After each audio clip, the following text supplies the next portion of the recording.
Breaking news చూస్తున్నాం. మంగ్లీ ఆరోపణలు ఎదుర్కొంటున్నటువంటి మైక్రో ఫైనాన్స్ కేసులో బిగ్ ట్విస్ట్ నెలకొంది.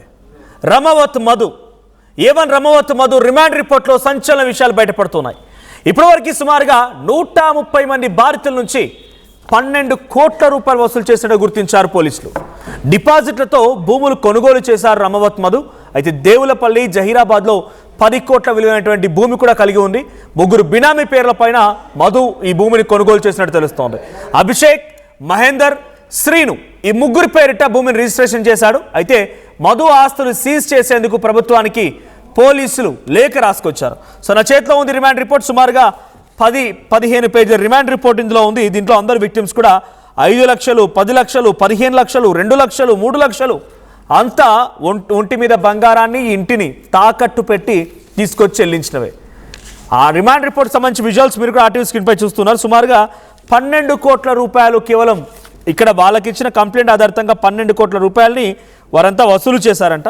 ఆ ఆస్తుల మొత్తాన్ని సీజ్ చేయాలన్నట్టుగా ఇప్పుడు చెప్పడం జరిగింది. రమవత్ మధు పేరు మీద ఉన్నటువంటి ఆస్తులు మొత్తం సీజ్ చేయాలి అని చెప్పి ప్రభుత్వానికి పోలీసులు లేఖ రాసుకొచ్చారు. డీటెయిల్గా మాట్లాడుకుని దీనికి సంబంధించి మరిన్ని అప్డేట్స్ ప్రతినిధి ఇనారెడ్డి అందిస్తారు. ఇనారెడ్డి, సో రమవత్ మధు ఆస్తులు మొత్తం సీజ్ చేయాలి అని చెప్పి పోలీసులు గవర్నమెంట్ రిక్వెస్ట్ చేస్తున్నారు. ఇక్కడ రిమాండ్ రిపోర్ట్ కూడా కనబడుతోంది. సో దీంట్లో ఎటువంటి అంశాలని, రమవత్ మధుపై ఎటువంటి ఆస్తులు ఉన్నాయి, ఆ ఆస్తుల తాలూకా వివరాలు ఏంటంటే దాదాపుగా చాలామంది బాధితులు ఆర్టీవీతో మాట్లాడుతున్నప్పుడు ఎక్కడ చూసినా సేల్ అగ్రిమెంట్లు చేసుకునేవాడు, జీపీఏ చేసుకునేవాడు, కానీ డైరెక్ట్గా కొనుగోలు చేసిన ఆస్తులు లేవు. ఇప్పుడు ఆ అగ్రిమెంట్ సేల్ని లేకుంటే జీపీఏని ఇలాంటి చిన్న డాక్యుమెంట్స్, ఫుల్ రిజిస్ట్రేషన్ కాకుండా డాక్యుమెంట్స్ ఉన్నటువంటి ఆస్తుల్ని ఎలా జప్తు చేస్తారు, ఆ పబ్లిక్ ఎలా పంచగలుగుతున్నారు?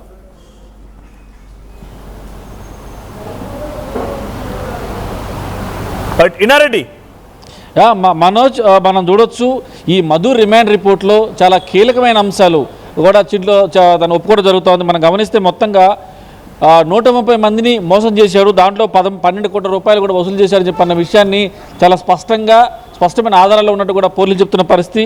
అయితే ఈ ఎకనామిక్ అఫెన్స్ వింగ్ ఏమైతే అరెస్ట్ చేసిన నేపథ్యంలో ఎవరైతే ఫిర్యాదుదారుడు ఈ శుభక్షేత్ర అనే కంపెనీతో పెట్టుబడులు తీసుకున్నారని చెప్పేసి సంతోష్ అలియాస్ కృష్ణారావు అనే వ్యక్తి ఫిర్యాదు చేశాడు. ఆ ఫిర్యాదు మేరకు దీంట్లో ప్రధానమైన గమనిస్తే రమవత్ మధు అనే వ్యక్తి పరిచయం అయ్యి ఆ రకంగా మోసం చేశాడు. దీంట్లో ప్రధానంగా మనం దీంట్లో ఉన్న డాక్యుమెంట్స్ ప్రకారం మనం చూస్తే, రిమాండ్ రిపోర్ట్ డాక్యుమెంట్ ప్రకారం మనం చూస్తే 16 ఎకరాలకు సంబంధించి డిటిసిపి ఆమోదం ఉందని, అలాగనే దీంట్లో ఒక్కొక్క వ్యక్తి కనుక 5 లక్షల రూపాయల కన్నా చెల్లిస్తే అతనిచ్చే ఆఫర్ జనరల్గా చూస్తే ఇలాంటి ఆఫర్ కనుక వింటే ఎవరైనా కానీ అట్రాక్ట్ అవుతారు. మనోజ్, మనం చూడండి, దీంట్లో మీరు కనుక 5 లక్షల రూపాయలు చెల్లిస్తే 102 గజాల ఫ్లాటు, అలాగనే 42 నెలల పాటు 25,000 చెల్లిస్తామని, ఇదే కాకుండా 5 లక్షల రూపాయల ఇన్సూరెన్స్. నిజంగా మరి ఇంత అట్రాక్ట్గా ఉన్న ఆఫర్ చేస్తే సామాన్యులు, తర్వాత మామూలు వ్యక్తులు ఎందుకు అట్రాక్ట్ కారు?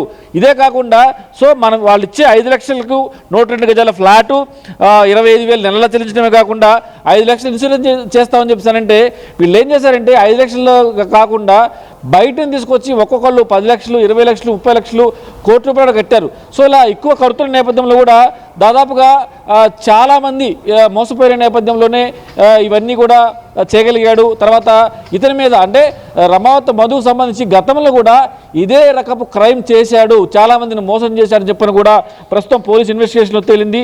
ఇక్కడ మనకు ఆశ్చర్యకరమైన విషయం ఏంటంటే ఏమైతే ఈ 10 కోట్ల రూపాయలు విలువ చేసే భూమి ఏమైతే ఉందో ఇది 3 బినామీ పేర్లతో పెట్టాడు. ఆ బినామీలు వచ్చేసి మహేందర్, అలాగే శ్రీను, తర్వాత అభిషేక్, ఈ 3 పేర్లతో బినామీ పేరు రిజిస్ట్రేషన్ చేశాడు.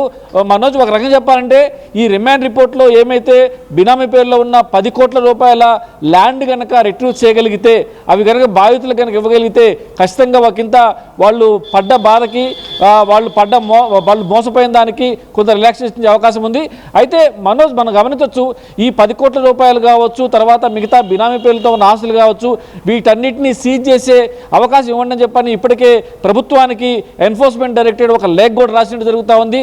మరి ప్రస్తుతం ఇన్వెస్టిగేషన్ చాలా సీరియస్గా జరుగుతున్న నేపథ్యంలో మధు ఇచ్చిన ఇన్ఫర్మేషన్ తోటి హేమాకాంత్ రెడ్డి కూడా అరెస్ట్ చేశారు.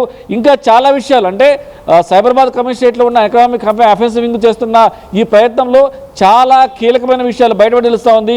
కొన్ని డాక్యుమెంట్లు, అలాగే మొబైల్ ఫోన్లు, అలాగనే వీళ్ళకి సంబంధించిన ఆర్థిక లావాదేవీలకు సంబంధించిన వ్యవహారంలో ఉన్న బ్యాంక్ అకౌంట్లు, అంటే ఇది ఒక మధుకు సంబంధించిన బ్యాంక్ అకౌంటే కాకుండా ఇతని ద్వారా లాభాలు పొందిన వారు ఎవరెవరికి డబ్బులు పోయాయి, తర్వాత ఎవరి ద్వారా డబ్బులు షేర్ అయ్యాయన్న అన్ని విషయాలు కూడా ప్రభుత్వానికి ఎకనామిక్ అఫెన్స్ వింగ్ కొంత ఆస్తులు సీజ్ చేయండి మధు అని చెప్పింది. ఓకే, కానీ ఆస్తులు ఉన్నాయా నిజంగానే వాటన్నిటి తన పేరుతోనే? బికాజ్ అది కూడా లీగల్గా ఛాలెంజింగ్ విషయమే.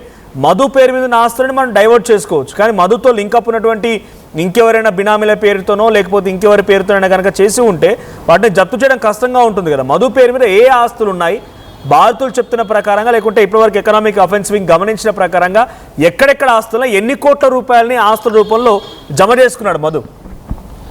మనోజ్, మనం గమనించవచ్చు. అంటే మధు ఇచ్చిన కన్ఫెషన్ స్టేట్మెంట్ ప్రకారం ఎవరి పేరు మీద తాను రిజిస్టర్ చేశారన్న విషయం మీద కనుక ఆయన రిటర్న్గా కనుక ఒక రిటర్న్ స్టేట్మెంట్ కనుక ఇస్తే ఖచ్చితంగా ఎవరి పేరు మీద అయితే బినామీ పేర్లతో ఆయన రిజిస్ట్రేషన్ చేశాడో అవి ఆస్తులు స్వాధీనం చేసడానికి, సీజ్ చేయడానికి పోలీసులకు హక్కు ఉందని చెప్పని కూడా చట్టం చెబుతా ఉంది. మరి ఆ దిశగా చూస్తే దీంట్లో ప్రధానంగా మనం గమనిస్తే దేవులపల్లి జహీరాబాద్లో 10 కోట్ల రూపాయల విలువైన భూమిని ముగ్గురు పేరు మీద, బినామీ పేర్ల మీద ఆయన రిజిస్ట్రేషన్ చేశాడు.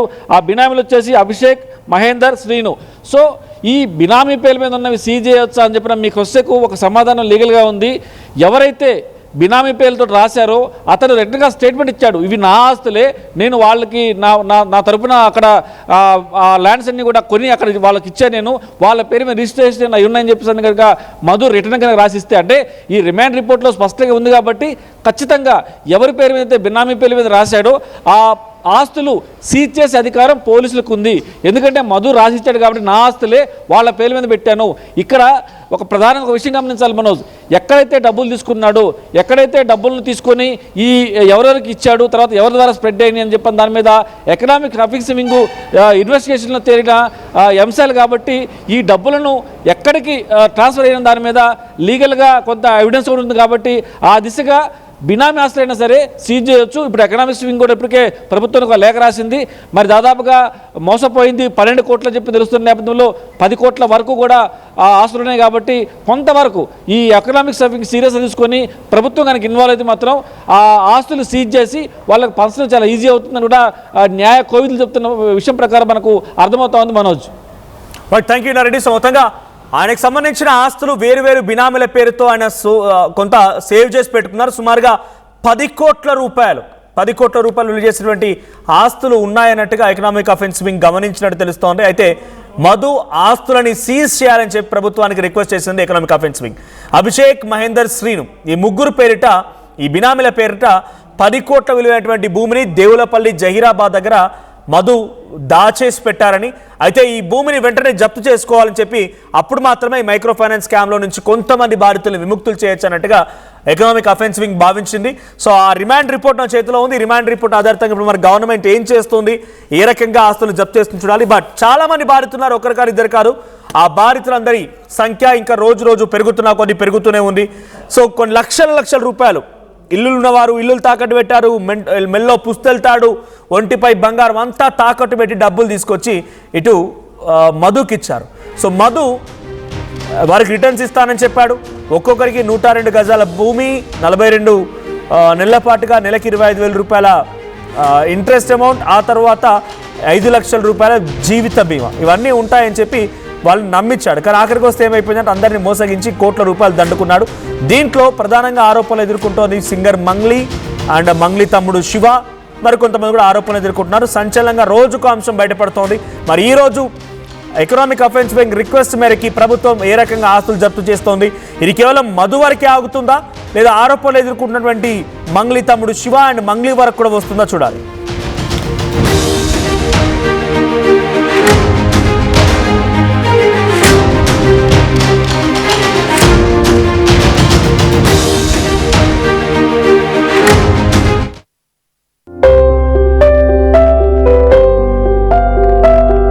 చిన్న చిన్న ఆనందాలు 35 ఏళ్లుగా నా జీవితంలో లేవు. 35 ఏళ్లుగా నేను డైపర్లలో బ్రతికాను. 6 సెంటీమీటర్ల ఫిస్టులా నా మూత్రాశయంలో లీకు కారణమైంది. ఎవరూ నాకు సహాయం చేయలేకపోయారు.